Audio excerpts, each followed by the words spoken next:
కాకినాడ జిల్లా పిఠాపురం మున్సిపాలిటీ నుంచి వచ్చిన చైర్మన్, వైస్ చైర్మన్, కౌన్సిలర్లకు,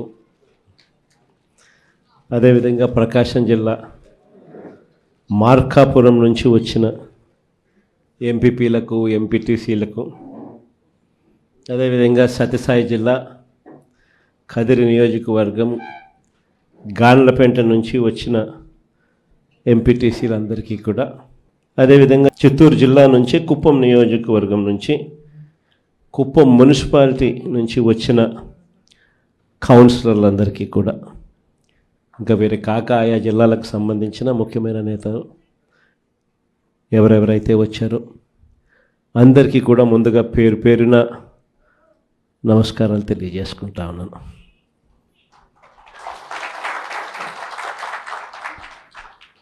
రాష్ట్రంలో ఇవాళ పరిస్థితులు ఎలా ఉన్నాయి అన్న సంగతి నాకన్నా కూడా మీకే బాగా తెలుసు. కలియుగంలో ఉన్నాము, రాక్షస రాజ్యంలో ఉన్నాము అని చెప్పడానికి ఈ రాష్ట్రంలో ఈ 12 నెలలు 11 నెలలు ఈ పాలన చూస్తే ఎవరికైనా కూడా ఇట్టే అర్థమవుతుంది. అంతటి దారుణమైన దుర్మార్గమైన పాలన మనం చూస్తూ ఉన్నాం. ఇలాంటి పరిస్థితుల్లో అంటే అయ్యా చంద్రబాబు, నీ మాదిరిగా చేయడం రాజకీయాలు కాదు, ఎంపీటీసీలమైనా కౌన్సిలర్లమైనా మమ్మల్ని చూసి నేర్చుకో, ఇది రాజకీయం అంటే అని చెప్పి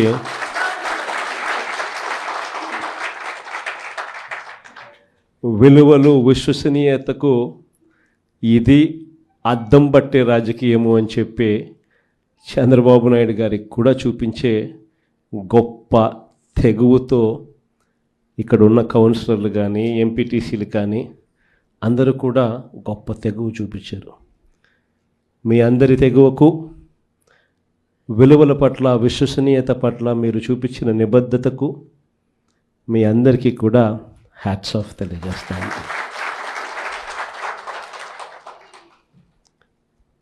మన రాజకీయాలకు, చంద్రబాబు రాజకీయాలకు మధ్య తేడా ఈ 12 నెలలు ఆయన పాలన చూస్తే చాలా తేడా కనిపిస్తుంది. అసలు రాజకీయాలు అన్నది ఒకవైపున మనల్ని చూసినప్పుడు రాజకీయాలు అటువైపున కనిపిస్తాయి. ఈ 12 నెలలు చంద్రబాబు నాయుడు రాజకీయాలు చూసినప్పుడు రాజకీయాలు ఇటువైపున కనిపిస్తాయి. ఇద్దరి మధ్య తేడా అంత ప్రస్ఫుటంగా కనిపిస్తూ ఉంది.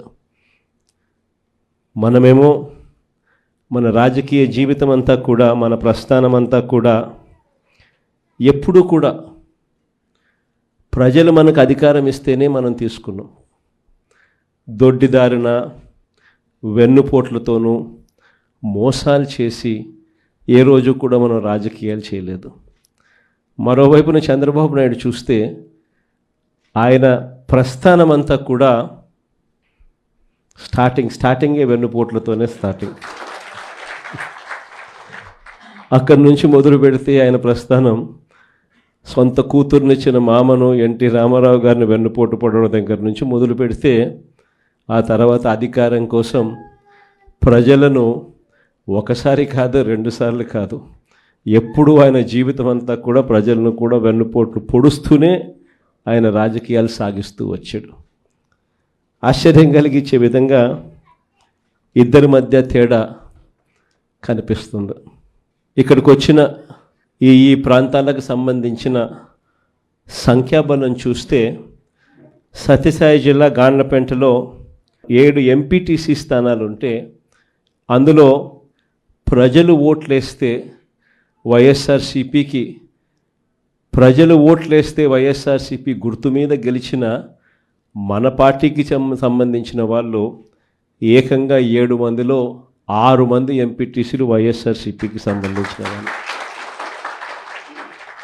తెలుగుదేశం పార్టీకి ఉన్నది కేవలం 1. మరి అలాంటప్పుడు ఎంపీపీ పదవి ఎవరికి రావాలి? ఎంపీపీ పదవి వైఎస్ఆర్సీపీకి రావాలి. తెలుగుదేశం పార్టీకి ఒకడు ఉన్న తెలుగుదేశం పార్టీకి ఎలా వస్తుందో. కానీ అక్కడ కూడా ఏం జరుగుతూ ఉందో మనం అంతా కూడా చూస్తూ ఉన్నాం. ఒక యుద్ధ వాతావరణం, బెదిరింపులు, పోలీసులను అయితే వాచ్మెన్ల కన్నా హీనంగా వాడుకుంటా ఉన్నారు. పోలీసుల సమక్షంలోనే దౌర్జన్యాలు కూడా చేస్తారు. చివరికి మనము గట్టిగా నిలబడి ఎన్నికను బాయ్కాట్ చేసినాం. బాయ్కాట్ చేసి ఎన్నిక వాయిదా వేయించుకోగలిగాం. కానీ 2 సార్లు 3 సార్లు వాయిదా వేసిన తర్వాత కోరం లేకపోయినా కూడా వాళ్ళంతకు వాళ్ళే సరిదేసుకుంటా ఉన్నారు. అలాంటి దుర్మార్గమైన పాలన చూస్తూ ఉన్నాం. ప్రకాశం జిల్లా మార్కాపురానికి సంబంధించిన పరిస్థితి చూస్తే అక్కడ ఎంపీటీసీలు మొత్తం 15 స్థానాలు.